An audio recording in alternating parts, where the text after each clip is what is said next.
Hi guys, welcome back to my channel. എൻ്റെ പേര് Nadeem Latheef. So ഇന്ന് നമ്മുടെ കൂടെ ഉള്ളത് എൻ്റെ സ്വന്തം MG വിൻസറാണ്. അപ്പോൾ നമ്മൾ ഈ ഒരു വാഹനം എടുത്തു എന്ന് പറഞ്ഞ ടൈം മുതൽ ഒരുപാട് സബ്സ്ക്രൈബേഴ്സ് വെയിറ്റ് ചെയ്തിരിക്കുകയായിരുന്നു. അവർക്ക് ഈ ഒരു വാഹനത്തിൻ്റെ റേഞ്ച് ടെസ്റ്റ് ചെയ്യണം, അതുപോലെ തന്നെ മൊത്തത്തിൽ എങ്ങനെയുണ്ട് ഈ ഒരു വണ്ടി എന്നുള്ള അഭിപ്രായങ്ങൾ അറിയണം എന്ന് പറഞ്ഞിട്ട് ഡെയിലി കമൻറ്റ്സ് ഒരുപാട് വരുന്നുണ്ട്. നമ്മുടെ സുഹൃത്തുക്കളും പലരും ബുക്ക് ചെയ്തിട്ട് വെയിറ്റ് ചെയ്തിരിക്കുന്നുണ്ട്. അവരും നമ്മളോട് ചോദിക്കുന്നുണ്ടായിരുന്നു. അപ്പോൾ ഇന്നത്തെ വീഡിയോ എന്ന് പറഞ്ഞു കഴിഞ്ഞാൽ ഈ വീഡിയോ ചിലപ്പോൾ കുറച്ച് ലെങ്തി ആയിരിക്കും. അപ്പോൾ ഞാൻ മേ ബി ചാപ്റ്റേഴ്സായിട്ട് കട്ട് ചെയ്തിട്ട് കൊടുത്തേക്കാം. ഇന്നത്തെ വീഡിയോയിൽ നമ്മൾ സംസാരിക്കാൻ പോകുന്നത് എന്തുകൊണ്ട് ഒരു ഇലക്ട്രിക് വാഹനം, അതിൽ തന്നെ എന്തുകൊണ്ട് MG, ഇനി MGയിൽ തന്നെ എന്തുകൊണ്ട് വിൻസർ, അങ്ങനെയുള്ള കുറേ കാര്യങ്ങളാണ്. പിന്നെ ഈ ഒരു വാഹനം ഏകദേശം ഒരാഴ്ചയായിട്ട് യൂസ് ചെയ്തിട്ട് നമുക്ക് ഇതുവരെ ഇഷ്ടപ്പെട്ട കാര്യങ്ങളും അതുപോലെ തന്നെ മെച്ചപ്പെടുത്താമായിരുന്നു എന്ന് തോന്നിയ കാര്യങ്ങൾ, റേഞ്ച്, ഇങ്ങനത്തെ ഒരുപാട് കാര്യങ്ങൾ ഡിസ്കസ് ചെയ്യാണ്ട്. So let's get started.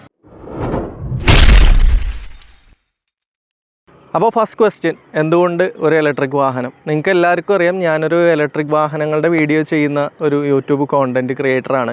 കഴിഞ്ഞ 3 വർഷമായിട്ട് നമ്മൾ എയ്തർ യൂസ് ചെയ്യുന്ന ഒരാളാണ്. സോ എയ്തറൊക്കെ ഇത്രയും നാൾ യൂസ് ചെയ്ത ഒരു അനുഭവം വെച്ചിട്ട്, അല്ലെങ്കിൽ ഇലക്ട്രിക് വാഹനങ്ങൾ പലതും ഓടിച്ച ഒരു അനുഭവം വെച്ചിട്ട് നമുക്കറിയാം, ഇലക്ട്രിക് വാഹനം എന്ന് പറയുമ്പോഴത്തേക്കും റണ്ണിങ് കോസ്റ്റ് വളരെ കുറവാണ്. സോ വലിയ വലിയ കംപ്ലൈൻറ്റുകൾ കാര്യങ്ങളൊന്നും വന്നില്ല എങ്കിൽ നമുക്ക് സമാധാനമായിട്ട് കൊണ്ടെടുക്കാൻ പറ്റുന്നൊരു വാഹനമാണ്. അതെനിക്കിപ്പോൾ ശരിക്കും മനസ്സിലാവുന്നുണ്ട്, എസ്പെഷ്യലി ഒരു കാറിൻ്റെ കേസിൽ. ഒരു ഇലക്ട്രിക് വാഹനം എന്ന് പറയുമ്പോഴത്തേക്കും അതിൻ്റെ റണ്ണിങ്ങിൻ്റെ ലൈഫിൽ നമുക്കിത് ഓടിക്കൊണ്ടിരിക്കുന്ന സമയത്ത് പൊല്യൂഷൻ കാര്യങ്ങളൊന്നുമില്ല. പക്ഷേ അതിനൊന്നും ആരും പ്രയോറിറ്റി കൊടുക്കാറില്ല. നമ്മുടെ നാട്ടിലുള്ള ഞാനടക്കമുള്ള ആളുകൾ പ്രയോറിറ്റി കൊടുക്കുന്ന റണ്ണിങ് കോസ്റ്റിനാണ്. അപ്പോൾ അതാണ് പ്രധാനപ്പെട്ട ഒരു കാര്യം ഇലക്ട്രിക് വാഹനങ്ങളിലേക്ക് വരാനുള്ളത്. 2 എന്ന് പറഞ്ഞാൽ ഇതിൽ കിട്ടുന്ന കംഫർട്ടാണ്. അത് വിൻസറിനല്ല, ഏതൊരു ഇലക്ട്രിക് വാഹനം എടുത്തു കഴിഞ്ഞാലും നമുക്ക് കാര്യമായിട്ടുള്ള നോയ്സ് ഇല്ല, അതുപോലെ തന്നെ വൈബ്രേഷൻസ് ഇല്ല. ഒരു ഒഴുകിപ്പോകുന്ന ഫീലിൽ വളരെ കംഫർട്ടബിളായിട്ട് നമുക്ക് യാത്ര ചെയ്യാൻ സാധിക്കും എന്നുള്ളതാണ്. എല്ലാവരും ഈ പറയുന്ന പോലെ ഒരു ഇലക്ട്രിക് വാഹനം ഒരു പെട്രോൾ വാഹനം എടുത്ത് കമ്പയർ ചെയ്യുമ്പോൾ ആരും അതിനകത്തിൻ്റെ കംഫർട്ടിനെ പറ്റി സംസാരിക്കാറില്ല. നമുക്കൊരു ലക്ഷറി IC വാഹനത്തിൽ വരുന്ന ഒരു കംഫർട്ടാണ് നമുക്കൊരു ഏതൊരു ചെറിയ ഇലക്ട്രിക് കാർ എടുത്തു കഴിഞ്ഞാലും നമുക്ക് കിട്ടുന്നത്. കാരണം അതിൻ്റെ NVH ലെവൽസ് അത്രയും കുറവാണ്. അപ്പോൾ പിന്നെ എനിക്ക് തോന്നിയെന്ന് വെച്ച് കഴിഞ്ഞാൽ, ഞാൻ ഓൾറെഡി ഇലക്ട്രിക് വെഹിക്കിൾസിൻ്റെ കോണ്ടൻറ്റ് ക്രിയേഷൻ ചെയ്യുന്നത് കാരണം ഈ ഒരു വാഹനം നമ്മുടെ യൂട്യൂബ് ചാനലിന് ഒരു അസറ്റായിരിക്കും എന്ന് തോന്നി. അതുപോലെ തന്നെ ലൈഫിൽ നമ്മുടെ ഫൈനാൻഷ്യൽ സിറ്റുവേഷൻ കാര്യങ്ങളൊക്കെ കുറേ കൂടെ മെച്ചപ്പെട്ടു. അതുപോലെ തന്നെ എൻ്റെ വൈഫ് ഇപ്പോൾ ട്രിവാൻഡ്രത്താണ് ജോലി ചെയ്യുന്നത്. സോ എനിക്ക് 2 വീക്സ് കൂടുമ്പോൾ ചിലപ്പോൾ ട്രിവാൻഡ്രത്തൊക്കെ പോകേണ്ടി വരും. അപ്പോൾ നമുക്ക് ഉണ്ടായിരുന്ന ഒരു ഹോണ്ട ജാസാണ്. അതിൽ പോകാനാണെങ്കിൽ ഒരു 3500-4000 രൂപയുടെ പെട്രോൾ നമുക്ക് വേണ്ടി വരും. അപ്പോൾ അങ്ങനെയുള്ള കുറച്ച് കാരണങ്ങളൊക്കെ കൊണ്ടാണ് നമ്മൾ ഇലക്ട്രിക് വാഹനത്തിലേക്ക് മാറാമെന്ന് തീരുമാനിച്ചത്. പിന്നെ ഒരു പോയിന്റ് എന്ന് വെച്ച് കഴിഞ്ഞാൽ, ഒരു ഇലക്ട്രിക് വാഹനം യൂസ് ചെയ്ത് സെറ്റായി കഴിഞ്ഞ് കഴിഞ്ഞാൽ പിന്നെ അയാൾ തിരിച്ചൊരു IC വാഹനത്തിലേക്ക് വരണമെങ്കിൽ അയാൾ അത്രയും ബുദ്ധിമുട്ടുകൾ ഫേസ് ചെയ്തിട്ടുണ്ടാവണം. അത്രയും കംപ്ലൈൻറ്റുകൾ വന്ന് പൊറുതിമുട്ടിയാൽ മാത്രമാണ് ഒരാൾ ഒരു ഇലക്ട്രിക് വാഹനത്തിൽ നിന്ന് തിരിച്ചൊരു പെട്രോളോ ഡീസൽ വാഹനത്തിലേക്ക് വരുള്ളൂ. അതല്ല എങ്കിൽ അവർ ഈ പറയുന്ന പോലെ ഗിയർ ചേഞ്ചിങ്ങും സൗണ്ടും വൈബ്രേഷനുകൾ കാര്യങ്ങൾ എല്ലാം മിസ് ചെയ്യുന്നവരായിരിക്കണം. അതൊക്കെ തന്നെയാണ് ഞാൻ ഇലക്ട്രിക് വാഹനത്തിലേക്ക് വരാനുള്ള പ്രധാന കാരണങ്ങൾ. ഇനി എന്തുകൊണ്ട് MG, അത് വളരെ പ്രാധാന്യമുള്ളൊരു ചോദ്യമാണ്. അപ്പം നമ്മൾ ഇതിനു മുമ്പ് ഒരുപാട് വീഡിയോസ് ചെയ്തിട്ടുണ്ട്. കസ്റ്റമർ എക്സ്പീരിയൻസ് നമ്മൾ ടാറ്റയുടെ ചെയ്തിട്ടുണ്ട്. എൻ്റെ സുഹൃത്തുക്കൾ, അതായത് ടാറ്റ നെക്സോൺ പ്രൈം എടുത്ത ഇലക്ട്രിക് EV എക്സ്പേർട്സ് ആയിട്ടുള്ള മനു, ഗോവിന്ദ്, എല്ലാവരും നമ്മുടെ ചാനലിൽ സ്ഥിരം വരുന്നതാണ്. സോ അവരെല്ലാവരുടെയും അഭിപ്രായങ്ങൾ കാര്യങ്ങൾ, അതുപോലെ തന്നെ ഒരുപാട് ഗ്രൂപ്പുകളിലെ ഫ്രണ്ട്സിൻ്റെ ഇൻപുട്ട്, അവരുടെ അനുഭവങ്ങളൊക്കെ വെച്ചിട്ടാണ് നമ്മൾ ബേസിക്കലി ടാറ്റയുടെ വാഹനം എടുക്കണ്ട എന്ന് വെച്ചത്. നമുക്കിത് അല്ലാതെ ഈ ഒരു പ്രൈസ് റേഞ്ചിൽ വരുന്നത് നമുക്ക് നെക്സോൺ പുതിയത് ഫേസ് ലിഫ്റ്റഡ് വരുന്നുണ്ടായിരുന്നു. അതും 21.5 ലക്ഷത്തിന് ഇൻട്രൊഡ്യൂസ് ചെയ്ത വണ്ടി ഇപ്പോൾ 17.5 ലക്ഷത്തിന് അവൈലബിൾ ആണ്. ഇതിൻ്റെ ടോപ്പ് എൻഡിൻ്റെ ഒരു പ്രൈസ് റേഞ്ചിൽ നമുക്ക് വാഹനം അവൈലബിൾ ആയിരുന്നു. പിന്നെ നെക്സോൺ അല്ലാതെ പിന്നെ നമുക്ക് XUV 400 ഇതൊന്നും നമ്മൾ കൺസിഡർ ചെയ്തിട്ടേ ഇല്ല. കാരണം ഞാൻ ഈ വാഹനം ബുക്ക് ചെയ്യുന്നതിന് മുമ്പാണെങ്കിലും അതിന് ശേഷമാണെങ്കിലും പല ഗ്രൂപ്പുകളും MGയുടെ ഗ്രൂപ്പൊക്കെ ജോയിൻ ചെയ്തിട്ടുണ്ടായിരുന്നു. 2 ഗ്രൂപ്പുകളിൽ പല ഗ്രൂപ്പുകളിലായിട്ട് ഞാൻ കുറച്ച് പോള് കാര്യങ്ങളൊക്കെ ഇട്ടപ്പോൾ ഞാൻ മനസ്സിലാക്കിയെന്ന് വെച്ച് കഴിഞ്ഞാൽ, ഇറങ്ങിയേക്കുന്ന വണ്ടികളുടെ പ്രപ്പോർഷൻ വൈസ് നോക്കിക്കഴിഞ്ഞ് കഴിഞ്ഞാൽ MGയുടെ വാഹനങ്ങളിലാണ് കുറവ് ബാറ്ററി കംപ്ലയിൻറ്റ്, മോട്ടർ അങ്ങനത്തെ മേജർ ഇഷ്യൂസ് കുറവ്. ഇല്ല എന്ന് ഞാൻ പറയില്ല, ബാറ്ററി കംപ്ലയിൻ്റ് ഒക്കെ വന്നിട്ടുള്ള ആളുകളൊക്കെ ഉണ്ട്. പക്ഷേ ടാറ്റ വെച്ച് നോക്കുമ്പോഴത്തേക്കും comparatively far more better and reliable ആണ്. ഫോർ എക്സാമ്പിൾ എൻ്റെ സുഹൃത്തായിട്ടുള്ള ഗോവിന്ദ് എൻ്റെ അടുത്ത് പറഞ്ഞതെന്ന് വെച്ചാൽ നദീമിന് യൂട്യൂബ് കണ്ടൻറ്റ് ക്രിയേഷനായിട്ട് MGയുടെ വാഹനം എടുത്തിട്ട് പ്രത്യേകിച്ച് ഒരു ഗുണവും കിട്ടാനില്ല. നിങ്ങൾ പോയി നെക്സോണിൻ്റെ വാഹനം എടുത്തു കഴിഞ്ഞാൽ അല്ലെങ്കിൽ ടാറ്റയുടെ വാഹനം എടുത്തു കഴിഞ്ഞാൽ ഡെയിലി 3-4 വ്ളോഗ്സ് വെച്ച് നദീമിന് ചെയ്യാൻ പറ്റും. അതുപോലെ തന്നെ കേരളത്തിലെ കാസർഗോഡ് മുതൽ തിരുവനന്തപുരം വരെയുള്ള സകല സർവീസ് സെൻറ്ററിലും കയറി ഇറങ്ങാം. യൂട്യൂബ് ചാനൽ ഭയങ്കരമായിട്ട് വൈറലാവും എന്നാണ് സർക്കാസ്റ്റിക്കലി പുള്ളി പറഞ്ഞത്. അപ്പോൾ MGയിലേക്ക് വരാനുള്ള പ്രധാന റീസൺ എന്ന് പറഞ്ഞു കഴിഞ്ഞാൽ റിലയബിലിറ്റി എന്നുള്ളൊരു കാര്യം തന്നെയാണ്. അപ്പോൾ MG എന്ന് പറയുമ്പോൾ നമുക്കറിയാം സൈക്ക് എന്ന് പറയുന്ന ചൈനീസ് ബ്രാൻഡിൻ്റെ കീഴിലാണ്. ഒരു UK ബ്രാൻഡായിരുന്നു മോറിസ് കാരേജസ് എന്ന് പറയുന്നത്. ഇപ്പോൾ ചൈനീസ് ഓണർഷിപ്പിലാണ്. ഇന്ത്യയിൽ JSWൻ്റെ കൂടെ ചേർന്നിട്ട് JSW ഇന്ത്യ പ്രൈവറ്റ് ലിമിറ്റഡ് എന്ന് പറഞ്ഞിട്ടാണ് ഇപ്പോൾ ബ്രാൻഡ് വന്നിരിക്കുന്നത്. ഏകദേശം പകുതി JSWൻ്റെ ഓണർഷിപ്പും പകുതി നമ്മുടെ ചൈനീസ് ആയിട്ടുള്ള MGയുടെ ഓണർഷിപ്പും. അതുകൊണ്ട് തന്നെ ലോക്കലൈസേഷൻ അങ്ങോട്ട് സ്റ്റാർട്ട് ചെയ്യുകയാണ്. ഈ വാഹനത്തിലാണെങ്കിലും ഈ ഒരു പ്രൈസിൽ വണ്ടി ഇറക്കാനായിട്ട് അവർ ഒരുപാട് കോസ്റ്റ് കട്ടിങ് കാര്യങ്ങളൊക്കെ ചെയ്തിട്ടുണ്ട്. പിന്നെ റിലയബിലിറ്റി എന്ന് പറയുമ്പോഴത്തേക്ക് ഞാൻ പറഞ്ഞു MGയുടെ റിലയബിലിറ്റി എന്ന് പറയുന്നത് ZSEV വെച്ചിട്ടാണ് നമ്മളെല്ലാവരും അളന്നേക്കുന്നത്. ZSEV വളരെ റിലയബിൾ ആയിട്ടുള്ള വണ്ടിയാണ്. കാരണം അതിൻ്റെ ബാറ്ററി പാക്ക് ചെയ്തിരിക്കുന്നത് ചൈനീസ് ബ്രാൻഡായിട്ടുള്ള CATL ആണ്. പക്ഷേ നമ്മൾ വിൻസറിലേക്ക് വരുമ്പോഴത്തേക്കും ഒക്ടിലിയോൺ പവർ സിസ്റ്റംസ് ആണ് ചെയ്തിരിക്കുന്നത്. അത് തന്നെയാണ് ഇപ്പോൾ പഞ്ചിൻ്റെയും പുതിയ നെക്സോണിൻ്റെയൊക്കെ ബാറ്ററി പാക്സ് ചെയ്യുന്നത്. ടാറ്റ ഓട്ടോകോമിനേക്കാളും ഫാർ മോർ ബെറ്റർ ആണെന്നാണ് ഞാൻ അറിഞ്ഞത്. അതേസമയം CATL വെച്ചിട്ട് നമുക്ക് കമ്പയർ ചെയ്യാൻ പറ്റുമോ എന്നുള്ളത് നമുക്ക് കുറേ നാൾ യൂസ് ചെയ്ത് കഴിയുമ്പോൾ പറയാൻ പറ്റുള്ളൂ. അപ്പോൾ ഇതൊക്കെയാണ് നമ്മൾ MGയിലേക്ക് എടുക്കാനുള്ള പ്രധാന റീസൺ എന്ന് പറയുന്നത് റിലയബിലിറ്റി തന്നെയാണ്. പിന്നെ MG വൈസ് നമ്മൾ നോക്കിക്കഴിഞ്ഞാൽ ഒരു പ്രശ്നമുള്ളതെന്ന് വെച്ചാൽ നമ്മുടെ സ്പെയർ പാർട്സ് കോസ്റ്റ് ഹൈ ആണ് കമ്പയർഡ് ടു ടാറ്റ. ഈ ഒരു ചാർജിങ് ലിഡ് തന്നെ ഒരാൾ ഇൻഷുറൻസ് ക്ലെയിമിൽ മാറ്റിയപ്പോൾ 25,000 രൂപ വന്നിട്ടുണ്ടായിരുന്നു. സോ അതുകൊണ്ട് തന്നെ നമ്മൾ ഫുൾ എക്സ്റ്റെൻഡഡ് വാറൻറ്റി അടക്കമാണ് നമ്മൾ വാഹനം എടുത്തിരിക്കുന്നത്. ഇനി എന്തുകൊണ്ട് MG വിൻസർ തന്നെ എടുത്തു എന്ന് ചോദിച്ചാൽ പ്രധാനമായിട്ട് നമുക്ക് 2 കാര്യങ്ങളാണ് നമ്മൾ കൺസിഡർ ചെയ്തത്. ഒന്ന് എന്ന് പറഞ്ഞു കഴിഞ്ഞാൽ ഞാനിപ്പോൾ ഇലക്ട്രിക് കാർ വാങ്ങാൻ പ്ലാൻ ഇല്ലാതിരുന്ന ഒരു വ്യക്തിയാണ് ഞാൻ. കുറച്ചുകൂടെ കഴിയട്ടെ, ഇപ്പോൾ ഉള്ള വാഹനങ്ങളിലെല്ലാം 8 വർഷം 1,60,000 കിലോമീറ്ററാണ് ബാറ്ററി വാറൻറ്റി കാര്യങ്ങൾ വരുന്നത്. അതുപോലെ തന്നെ ഉള്ള വാഹനങ്ങൾ ടാറ്റയുടെ വാഹനങ്ങൾ വളരെ അൺറിലയബിളാണ്. അപ്പോൾ അതൊക്കെ കൊണ്ടും പിന്നെ ഈ പറയുന്ന പോലെ മഹീന്ദ്രയുടെ വാഹനത്തിൽ പലതിലും NMC കെമിസ്ട്രി സെൽസ് യൂസ് ചെയ്യുന്നതുകൊണ്ട് നമ്മൾ മഹീന്ദ്രയും കൺസിഡർ ചെയ്തൊന്നുമില്ല. അപ്പോൾ പിന്നെ ആവട്ടെ വില കുറഞ്ഞ വാഹനങ്ങൾ വരട്ടെ എന്നൊക്കെ കരുതിയിരിക്കുന്ന ടൈമിലാണ് മാർക്കറ്റിലൊരു ഭയങ്കര ഒരു വിപ്ലവം റെവല്യൂഷൻ സൃഷ്ടിച്ചുകൊണ്ട് ലൈഫ് ടൈം ബാറ്ററി വാറൻറ്റിയോടുകൂടെ MG വിൻസർ വന്നിറങ്ങുന്നത്. സോ ലൈഫ് ടൈം ബാറ്ററി വാറൻറ്റിയാണ് ഈ ഒരു വാഹനത്തിലേക്ക് എന്നെ ആദ്യം അട്രാക്റ്റ് ചെയ്ത ഒരു കാരണം.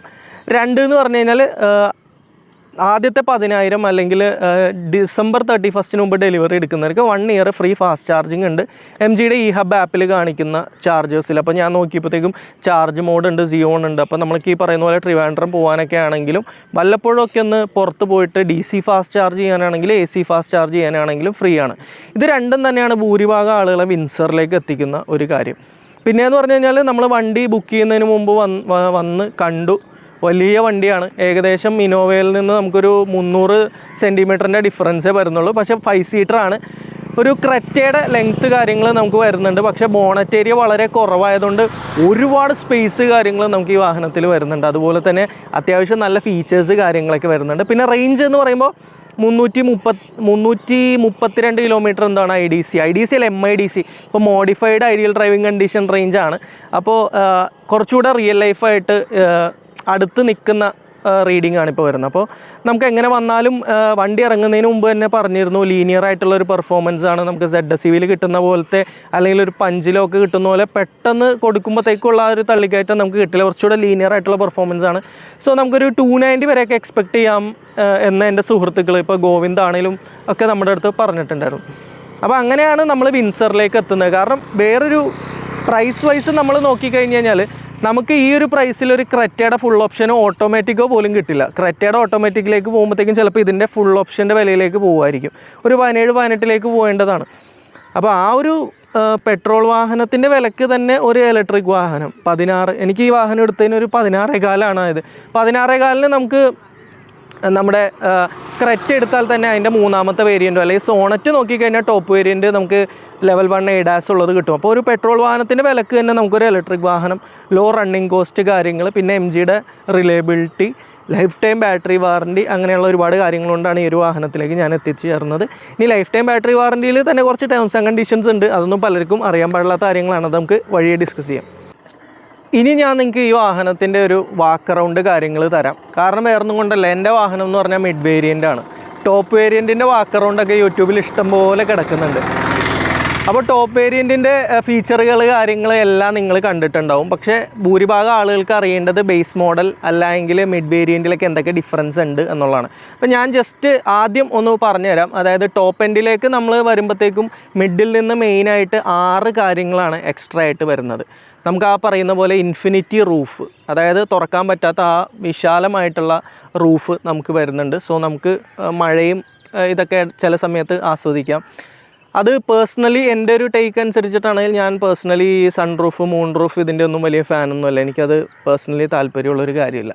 ഇനി രണ്ടാമത്തെ കാര്യം എന്ന് പറഞ്ഞു കഴിഞ്ഞാൽ നമുക്ക് ആ ഒരു വാഹനത്തിന് ആ ഒരു ടോപ്പ് എൻഡിൽ നമുക്ക് 7 കിലോവാട്ടിൻ്റെ ഫാസ്റ്റ് ചാർജിങ്, അതായത് വീട്ടിലെ AC ഫാസ്റ്റ് ചാർജിങ്ങിൻ്റെ EVSC അല്ലെങ്കിൽ നമ്മൾ ചാർജർ എന്ന് പറയുന്ന സാധനം ഇൻക്ലൂഡഡ് ആയിട്ട് വരുന്നുണ്ട്. അത് നമ്മൾ സെപ്പറേറ്റ് വാങ്ങാനാണെങ്കിൽ ഏകദേശം 50,000 രൂപയോളാവും.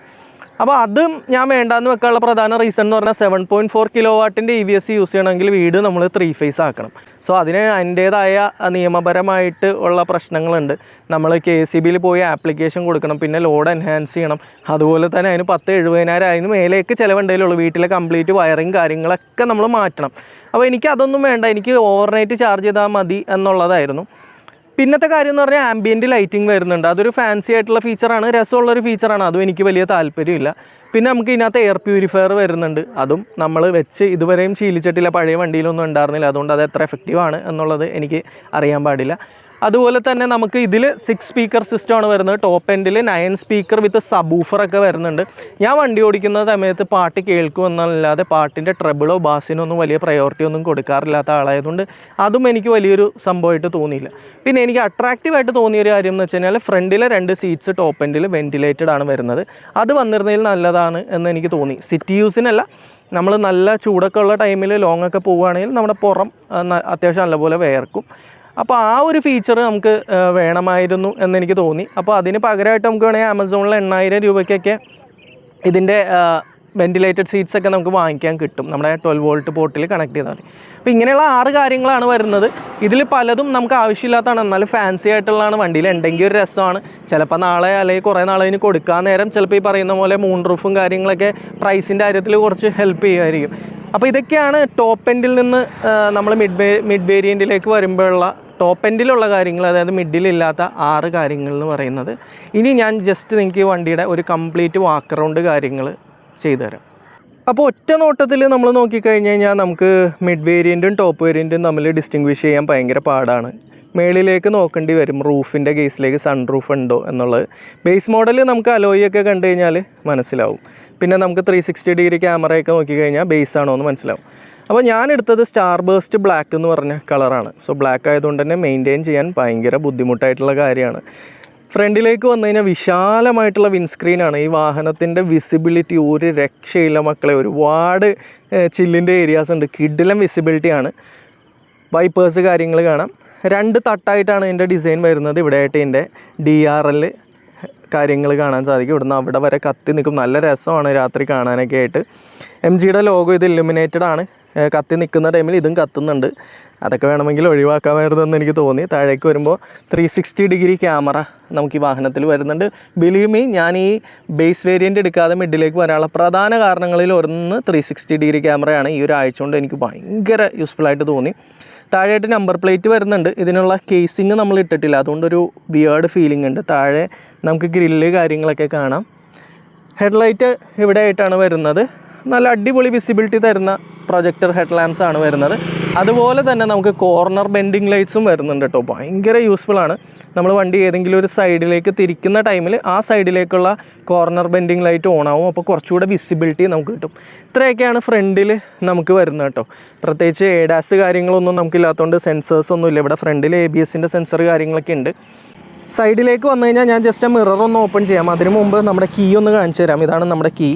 സ്റ്റാൻഡേർഡായിട്ട് MGക്ക് വരുന്ന കീ ആണ്. അൺലോക്ക്, ലോക്ക്, അതുപോലെ തന്നെ ബൂട്ട് ഓപ്പൺ ചെയ്യാൻ. നമ്മൾ അൺലോക്ക് പ്രസ് ചെയ്ത് കഴിഞ്ഞാൽ ഇതാ മോട്ടറൈസ്ഡ് ആയിട്ടുള്ള നമ്മുടെ മിറർ ഓപ്പൺ ആയിട്ട് വരുന്നുണ്ട്. അപ്പോൾ മിററിൽ നമ്മൾ നോക്കിക്കഴിഞ്ഞാൽ ഇൻഡിക്കേറ്റേഴ്സ് ഇൻ്റഗ്രേറ്റ് ചെയ്തിട്ടുണ്ട്. 360 ഡിഗ്രി ക്യാമറ കാണാം. മിഡിലും ടോപ്പിലും നമുക്ക് 18 ഇഞ്ചിൻ്റെ അലോയ് വീൽസാണ് വരുന്നത്. ഭയങ്കര വലിയ യമണ്ടൻ വീൽസാണ്, ഡയമണ്ട് കട്ട് അലോയ്സാണ് വരുന്നത്. ആ വീല് കാരണം തന്നെ കണ്ടോ നമുക്ക് അത്യാവശ്യം ചെളി അടിക്കുന്നുണ്ട്, മഡ് ഫ്ലാപ്പ് ഉണ്ടായിട്ട് പോലും. 215, 55, 680ൻ്റെ ടയേഴ്സാണ് വരുന്നത്. ബിലീവ് ടയേഴ്സ് എക്സ്പെൻസീവ് ആയിട്ടുള്ള സാധനങ്ങളാണ്, കാരണം അത്രയും വലിയ സൈസിൽ വരുന്നതാണ്. ഇനി ഇപ്പുറത്തേക്ക് വന്നു കഴിഞ്ഞാൽ അതാ നമുക്ക് ഫ്ലഷ് ഡോർ ഹാൻഡിൽസാണ് വരുന്നത്.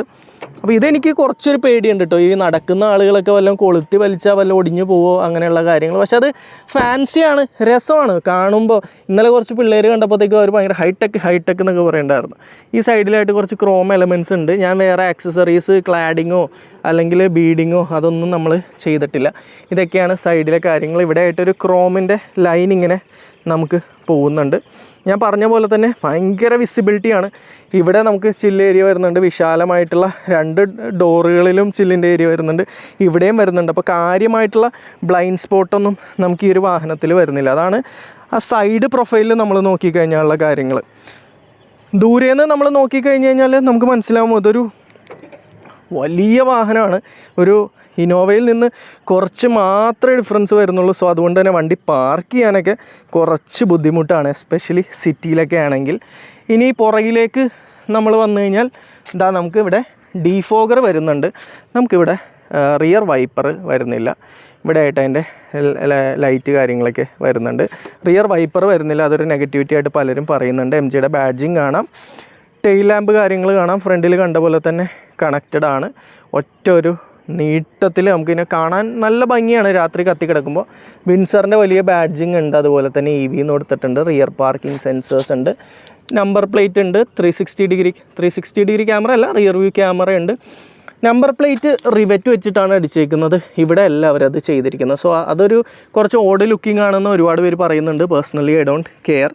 പിന്നെ നമുക്കിതാ താഴെ റിയർ ഫോഗ് ലാംപ്സ് എന്നാണ് അവരിതിന് പേരിട്ടിരിക്കുന്നത്. അങ്ങനെയുള്ള കുറച്ച് ഒരു റിഫ്ലക്ടർ കാര്യങ്ങളൊക്കെ കാണാം. അപ്പോൾ ഇതൊക്കെയാണ് ഇതിൻ്റെ ഒരു എക്സ്റ്റീരിയർ ഓവർവ്യൂ. വലിയ വണ്ടിയാണ്, നല്ല വിസിബിലിറ്റി കാര്യങ്ങൾ തരുന്നുണ്ട്. നമുക്കൊരു അവർ പറയുന്ന പോലെ തന്നെ ഒരു സെഡാനിൽ കിട്ടുന്ന യാത്രാസുഖവും അതേസമയം ഒരു SUVയുടെ സ്റ്റാൻസ് കാര്യങ്ങളൊക്കെ നമുക്ക് ഈ ഒരു വാഹനത്തിനകത്ത് കിട്ടുന്നുണ്ട്. ഇനി നമുക്ക് ഈ വാഹനത്തിൻ്റെ ഇൻറ്റീരിയറിലേക്ക് പോകാം. ആദ്യം ബൂട്ട് ഞാൻ കാണിച്ചു തരാം. സോ സെഗ്മെൻറ്റിലെ തന്നെ ലാർജസ്റ്റ് ബൂട്ട് ഏകദേശം 604 ലിറ്റർ എന്താണ് കമ്പനി പറയുന്നത്. സോ വിശാലമായിട്ടുള്ള ബൂട്ടാണ്. ഇതൊക്കെ ഞാൻ വണ്ടിക്കകത്ത് വെച്ചിരിക്കുന്ന സാധനങ്ങളാണ്. ഫ്ലോർ മാറ്റൊക്കെ ഇട്ടിട്ടുണ്ട്. അപ്പോൾ ഇവിടെ നമുക്ക് ഒരുപാട് സാധനങ്ങൾ വെക്കാം. പിന്നെ നമ്മൾ സീറ്റ് മടക്കി വെക്കുകയാണെങ്കിൽ അതിൽ കൂടുതൽ സാധനങ്ങൾ വെക്കാം. അതൊന്നും ഞാൻ നിങ്ങൾക്ക് പ്രത്യേകം പറഞ്ഞു തരേണ്ട ആവശ്യമില്ലല്ലോ. ബൂട്ട് ലൈറ്റ് കാര്യങ്ങളൊക്കെ ഉണ്ട്. ഇനിയാണ് ഒരു ഡിഫറൻസ് വരുന്നത് ടോപ്പ് എൻഡും മിഡും ബേസുമായിട്ട്. നമുക്ക് ഇതിൻ്റെ താഴേക്ക് വന്നു കഴിഞ്ഞാൽ ഇത്രയും സ്പേസ് നമുക്ക് വരുന്നുണ്ട്. കാരണം ഒന്ന്, വാഹനത്തിൽ സ്പെയർ വീല് നമുക്ക് വരുന്നില്ല. അവിടെ അവർ കോസ്റ്റ് കട്ടിങ് ചെയ്തിട്ടുണ്ട്. സോ സ്പെയർ വീല് നമ്മൾ വേണമെങ്കിൽ വേറെ വാങ്ങിക്കണം. പകരം നമുക്ക് പങ്ക്ചർ കിറ്റ് കാര്യങ്ങൾ കിട്ടുന്നുണ്ട്. ഇതേ ഇരിക്കുന്ന പങ്ക്ചർ കിറ്റാണ്, ഇപ്പുറത്ത് ഇരിക്കുന്നത് ചാർജറാണ്. ടോപ്പ് എൻഡിലേക്ക് വരുമ്പോൾ നമുക്ക് ഇത്രയും സ്പേസ് കിട്ടില്ല. കാരണം ഇവിടെ ആയിട്ട് നമുക്കൊരു സബൂഫർ ഉണ്ടാവും. അപ്പോൾ അത്യാവശ്യം ഏരിയ സബൂഫർ എടുക്കും. ബേസ് അല്ലെങ്കിൽ മിഡ് ആകുമ്പോഴത്തേക്കും നമുക്ക് ഇവിടെയും ഒരുപാട് സ്റ്റോറേജ് സ്പേസ് വരുന്നുണ്ട്. സോ ഞാൻ സ്പെയർ വീലൊന്നും വെക്കാൻ ഉദ്ദേശിക്കുന്നില്ല. കാരണം എൻ്റെ പഴയ ഹോണ്ട ജാസ് വാങ്ങിച്ചിട്ട് 7 കൊല്ലമായിട്ടും ആ വണ്ടിയുടെ സ്പെയർ വീൽ എവിടെ ഇരുന്നോ അവിടെ തന്നെ ഇരുന്നു. അപ്പോൾ ഇനി നമുക്ക് വണ്ടിയുടെ ഇൻറ്റീരിയറിലേക്ക് വരാം. സോ ഇത് നമ്മുടെ മിഡ് വേരിയൻ്റ് ആണ്. മിഡ് വേരിയൻറ്റിലും ടോപ്പിലും ഇലക്ട്രോണിക്കലി അഡ്ജസ്റ്റബിൾ സീറ്റ്സ് ആണ് നമുക്ക് വരുന്നത്. ബേസ് മോഡലിൽ നമുക്ക് മാനുവലി അഡ്ജസ്റ്റബിൾ ആണ്. സോ ലെതർ സീറ്റ്സ് ആണ് നമുക്ക് മിഡിലും ടോപ്പിലും വരുന്നത്. ടോപ്പിൽ ഞാൻ പറഞ്ഞു സീറ്റ്സ് വെൻറ്റിലേറ്റഡ് ആയിരിക്കും. ഫ്രണ്ടിലെ 2 സീറ്റുകൾ, എല്ലാ ഹെഡ് റെസ്റ്റുകളും ഫ്രണ്ടിലെയും ബാക്കിലെയും എല്ലാം നമുക്ക് അഡ്ജസ്റ്റബിൾ ആണ്. നല്ല കംഫർട്ടബിൾ ആയിട്ടുള്ള സീറ്റ്സ് ആണ്. സ്റ്റിയറിങ്ങിലേക്ക് നോക്കിക്കഴിഞ്ഞ് കഴിഞ്ഞാൽ ഈ സ്റ്റിയറിംഗ് ചെറുതാണെന്ന് പലരും പറയുന്നുണ്ട്. എനിക്ക് പേഴ്സണലി അങ്ങനെ ഒരു ഫീലിംഗ് കാര്യങ്ങളൊന്നുമില്ല. നമുക്ക് മിഡിലും ടോപ്പിലും 8.8 ഇഞ്ചിൻ്റെ ഇൻസ്ട്രുമെൻറ്റ് ക്ലസ്റ്ററാണ് വരുന്നത്. ബേസ് മോഡലാകുമ്പോൾ ഏകദേശം 7 ഇഞ്ചാണ്. ഇതിൽ നമുക്ക് ഈ കാണുന്ന പോലെ നമ്മുടെ മോഡ് ഏതാണ്, ഗിയർ ഏതിലാണ് കിടക്കുന്നതെന്ന് കാണാം. ഡ്രൈവ് ആണോ, ന്യൂട്രൽ ആണോ, പാർക്കിംഗ് ആണോ എന്നുള്ള കാര്യങ്ങൾ. മെയിൻ ബാറ്ററിയിലേക്ക് നമ്മൾ സ്വിച്ച് ചെയ്ത് കഴിയുമ്പോൾ റെഡി എന്ന് കാണിക്കും. സീറ്റ് ബെൽറ്റിൻ്റെ സിമ്പിൾ, അതുപോലെ തന്നെ പാർക്കിംഗ് ബ്രേക്ക്. ഇവിടെ നമുക്ക് പവർ കാര്യങ്ങൾ കാണാം. ഓടിക്കുന്ന ടൈമിൽ battery percentage, trip, odometer. Trip നമുക്ക് ഒരെണ്ണേ വരുന്നുള്ളൂ. റേഞ്ച് കാണിക്കും, സ്പീഡ് കാണിക്കും.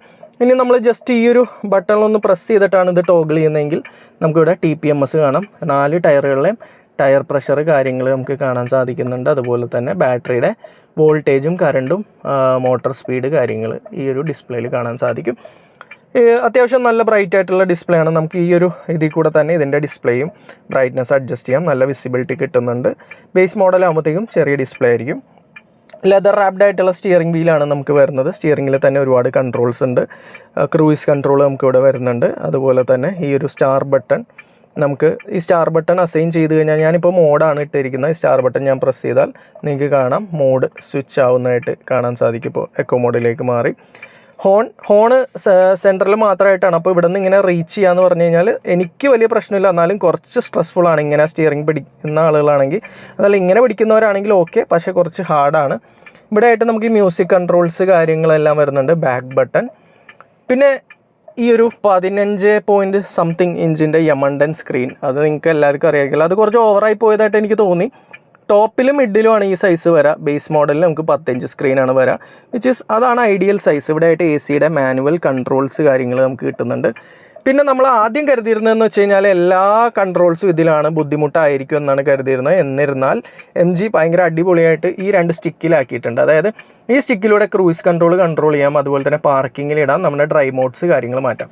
ഈ സ്റ്റിക്കിൽ ഒരുപാട് ഫങ്ഷൻസ് ഉണ്ട്. ഇതിൽ വൈപ്പർ ഉണ്ട്, ഇൻഡിക്കേറ്റർ ഉണ്ട്, നമുക്ക് ഹെഡ് ലാമ്പ് ഓൺ ആക്കാം, അങ്ങനെയുള്ള കാര്യങ്ങളൊക്കെ ഉണ്ട്. അതുമല്ല നമുക്ക് ഇനിയിപ്പോൾ നമ്മുടെ ഡ്രൈവ് മോഡ്സ്, അതായത് സ്പോർട്സ് അങ്ങനെയുള്ള കാര്യങ്ങൾ ഇടാനാണെങ്കിൽ ഈ ബട്ടണിൽ അസൈൻ ചെയ്താൽ അതും ഓക്കെയാണ്. ആകെയുള്ളൊരു ഇഷ്യൂ എന്ന് പറഞ്ഞു കഴിഞ്ഞാൽ റീജൻ നമുക്ക് അതുപോലെ അസൈൻ ചെയ്യാൻ പറ്റില്ല. അപ്പോൾ റീജൻ നമ്മൾ ഡിസ്പ്ലേയിൽ തന്നെ ഡ്രൈവ് മോഡ്സിൽ മാറ്റേണ്ടി വരും. അപ്പോൾ ഈ ഡിസ്പ്ലേ ഭയങ്കര വലുതാണ്. അതുകൊണ്ട് തന്നെ ഉള്ളൊരു പ്രശ്നം എന്ന് വെച്ചാൽ 360 ഡിഗ്രി ക്യാമറ കാണുമ്പോൾ കുറച്ച് ക്വാളിറ്റി കുറവുള്ള പോലെ നമുക്ക് ഫീൽ ചെയ്യുന്നുണ്ട്. കാരണം അത്രയും വലിയ ഒരു ഡിസ്പ്ലേ ആണല്ലോ. കുറച്ചുകൂടെ ചെറുതാക്കാമായിരുന്നു മേ ബി, പക്ഷേ രസമാണ്. നമ്മളെ വണ്ടി ഓടിക്കുമ്പോൾ ഉള്ള നമ്മളെ ഇത് ഡിസ്ട്രാക്റ്റ് ചെയ്യുകയോ നമ്മൾക്ക് നമ്മുടെ വ്യൂവിനെ മറയ്ക്കുകയോ അങ്ങനെയുള്ള കാര്യങ്ങളൊന്നുമില്ല. പിന്നെ വണ്ടിക്ക് പുറത്തുനിന്ന് ഒരാൾ നോക്കുമ്പോഴത്തേക്കും കുറച്ച് ബോറാണ്, ഒരു ലാപ്ടോപ്പ് ഓപ്പൺ ചെയ്ത് വെച്ച ഒരു ഫീല് കാര്യങ്ങൾ. അപ്പോൾ അതൊക്കെയാണ് നമുക്ക് അവിടെ വരുന്ന കാര്യങ്ങൾ. പിന്നെ വണ്ടിയിൽ നമുക്ക് ഡാഷ്ബോർഡിൽ ഒരുപാട് ബോട്ടിൽ ഹോൾഡേഴ്സ്, കപ്പ് ഹോൾഡേഴ്സ് വരുന്നുണ്ട്. ഇവിടെ വരുന്നുണ്ട്, അവിടെ വരുന്നുണ്ട്. ഇവിടെയാണ് AC വെൻസ് വരുന്നത്. അതൊക്കെ ഒരു പ്രത്യേക രീതിയിലാണ് ചെയ്തേക്കുന്നത്. താഴെ നമ്മൾ നോക്കിക്കഴിഞ്ഞാൽ ഇവിടെയായിട്ട് ഇലക്ട്രോണിക് പാർക്കിംഗ് ബ്രേക്ക് നമുക്ക് കാണാൻ സാധിക്കും. അതുപോലെ തന്നെ ഇവിടെ നമുക്ക് ബൂട്ട് റിലീസ് ചെയ്യാനുള്ള ഓപ്ഷൻ ഉണ്ട്. ആക്സിലറേറ്ററും ബ്രേക്കും കാര്യങ്ങൾ കാണാം. ഇതൊന്നും പുതിയ സംഭവമൊന്നുമില്ല, ഇതൊക്കെ എല്ലാ വണ്ടികളിലും ഉള്ളതാണ്. പിന്നെ ഒരു എമർജൻസി സ്റ്റോപ്പ് ബട്ടൺ നമുക്കിവിടെ വരുന്നുണ്ട്. വണ്ടി നമുക്ക് പെട്ടെന്ന് ഓഫ് ചെയ്യാനാണെങ്കിൽ നമുക്കത് ഇവിടെ ഓഫ് ചെയ്യാൻ സാധിക്കും. അതുപോലെ തന്നെ ഈ ഇങ്ങോട്ടേക്ക് വന്നു കഴിഞ്ഞാൽ ഒരുപാട് സ്റ്റോറേജ് ഓപ്ഷൻസ്. ഇവിടെ റാം ആൻഡ് ബൗൾ വെക്കാനുള്ള സ്പേസ്, അതുപോലെ തന്നെ കപ്പ് വെക്കാം. വയർലെസ് ചാർജിങ് നമുക്കിവിടെ വരുന്നുണ്ട്, വിച്ച് ഈസ് ബേസിക്കലി എനിക്ക് വലിയ യൂസ്ഫുൾ ആയിട്ട് തോന്നിയില്ല. കാരണം ഞങ്ങളുടെ സുഹൃത്തിൻ്റെ ഐഫോൺ വെച്ചിട്ട് വണ്ടി ഓടിക്കുമ്പോഴത്തേക്ക് അത് ആടി കളിക്കുന്നുണ്ടായിരുന്നു. കാര്യമായിട്ട് ചാർജൊന്നും കയറിയില്ല. മാഗ്നറ്റ് അത്ര പവർഫുൾ അല്ല എന്നാണ് അവൻ പറഞ്ഞത്.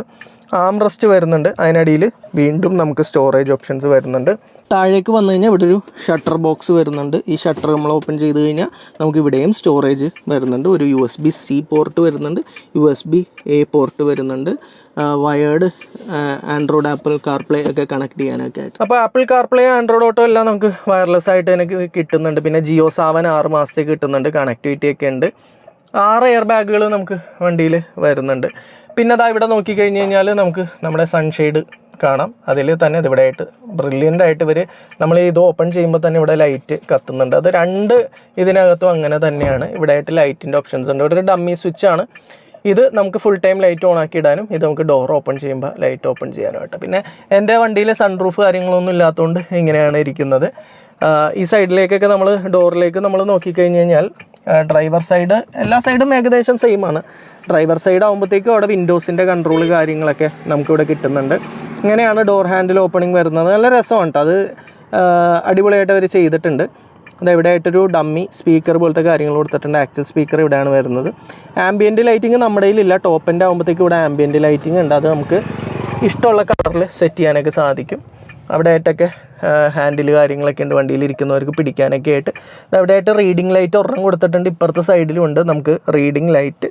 പിന്നെ എനിക്ക് തോന്നിയൊരു കാര്യം, സീറ്റ് ബെൽറ്റിൻ്റെ മെറ്റീരിയൽ ക്വാളിറ്റി ഉള്ളതായിട്ട് എനിക്ക് തോന്നിയില്ല. പെട്ടെന്ന് കണ്ടോ ഈ നൂലിൻ്റെ ലിൻഡ് പിടിക്കുന്നുണ്ട് നല്ല പോലെ. അപ്പോൾ വണ്ടിക്കകത്ത് മൊത്തത്തിൽ ഈ സാധനം പറന്ന് നടക്കുന്നുണ്ട്. വേറെ പിന്നെ ഡോറിലെല്ലാം അത്യാവശ്യം നമുക്ക് സ്റ്റോറേജ് സ്പേസ് കാര്യങ്ങളൊക്കെ വരുന്നുണ്ട്. നല്ല സ്പേഷ്യസ് ആയിട്ടുള്ള ഒരു വാഹനമാണ്. ഇതൊക്കെയാണ് ഇതിൻ്റെ ഫ്രണ്ടിലെ കാര്യങ്ങൾ. ഇതാ ഇവിടെ നമുക്കൊരു ഗ്ലൗ ബോക്സ് വരുന്നുണ്ട്.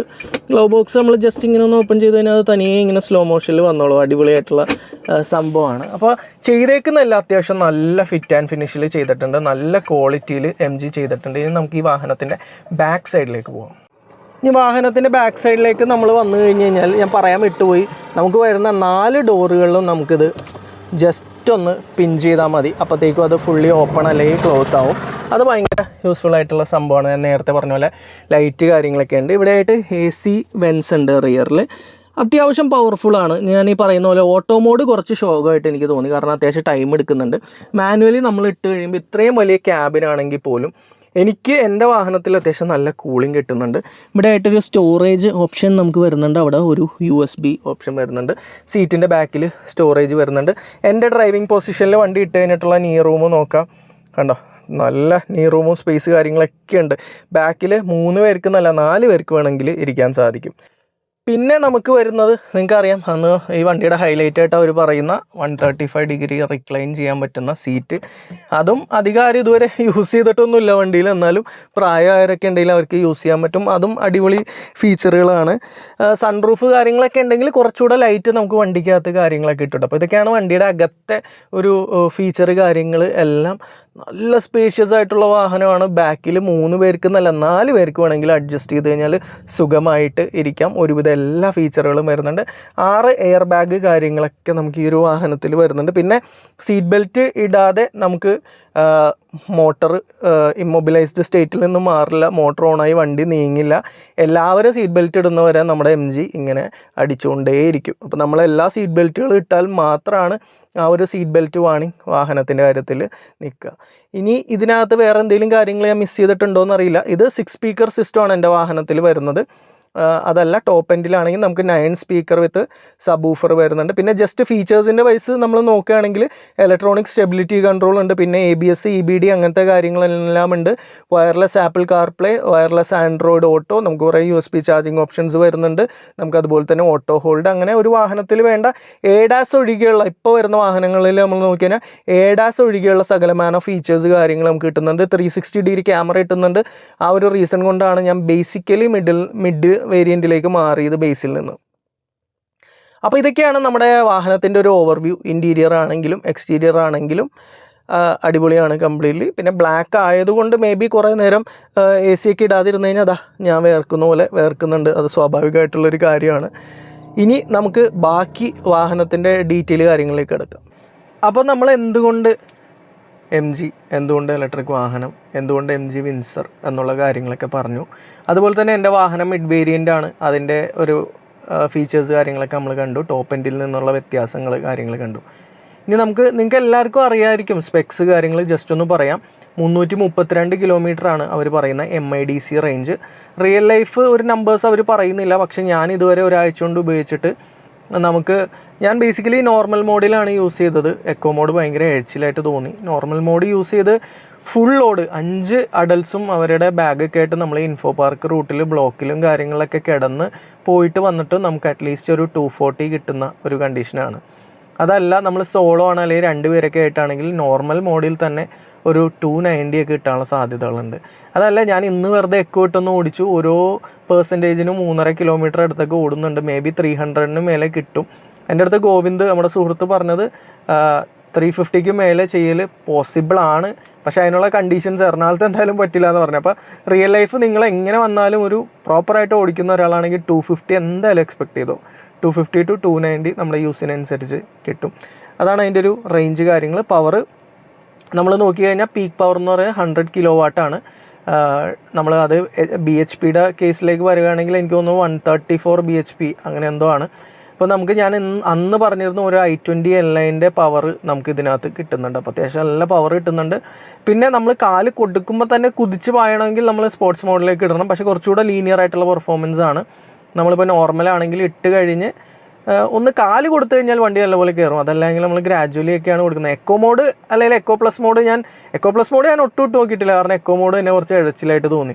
അപ്പോൾ ഇതൊക്കെയാണ് അതിൻ്റെ ഒരു നമ്പേഴ്സ്. 0 to 100 ഒന്നും ഞാൻ നോക്കിയിട്ടില്ല, കാരണം പേഴ്സണലി ഞാനൊരു സ്ലോ ആൻഡ് സേഫ് ഡ്രൈവറാണ്. ഞാൻ അത്രയും സ്പീഡിൽ ഓടിക്കാറില്ല. മേ ബി ഒരു 70 വരെയൊക്കെ നമ്മൾ ഓടിച്ചിട്ടുള്ളൂ. അപ്പോൾ ഇതൊക്കെയാണ് ഇതിൻ്റെ ഒരു സ്പെക്സ്. പിന്നെ പലർക്കും അറിയേണ്ട കാര്യം, അതായത് ഈ വാഹനത്തിന് എനിക്ക് എത്ര രൂപ വിലയായി, EMI എത്രയാണ് വരുന്നത്, ഏത് ബാങ്കിൽ നിന്നാണ് എടുത്തത്, ഇൻട്രസ്റ്റ് റേറ്റ് എങ്ങനെയാണ് എന്നുള്ള കാര്യങ്ങൾ. സോ ഓൺ റോഡ് നമുക്ക് 16,16,000 രൂപയാണ് ആയത്. വിത്ത് എനിക്ക് ആവശ്യമുള്ള 2 ആക്സസറീസ്, അതായത് മഡ് ഫ്ലാപ്പും ഫ്ലോർ മാറ്റും, അതുപോലെ തന്നെ ഇൻഷുറൻസ് നമ്മൾ പുറത്തുനിന്നാണ് എടുത്തത്. സോ ഈ ഒരു റേറ്റിലാണ് എനിക്ക് കിട്ടിയത്, ഇൻക്ലൂഡിങ് എക്സ്റ്റെൻഡ് വാറൻറ്റി.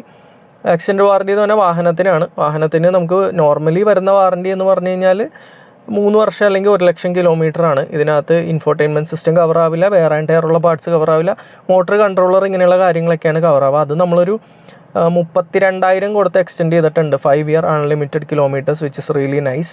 അതുപോലെ തന്നെ ഓൾറെഡി 3 വർഷത്തെ RSA ഉണ്ട്, അതും നമ്മൾ എക്സ്റ്റെൻഡ് ചെയ്തു, 5 വർഷം നമുക്ക് RSA ഉണ്ട്.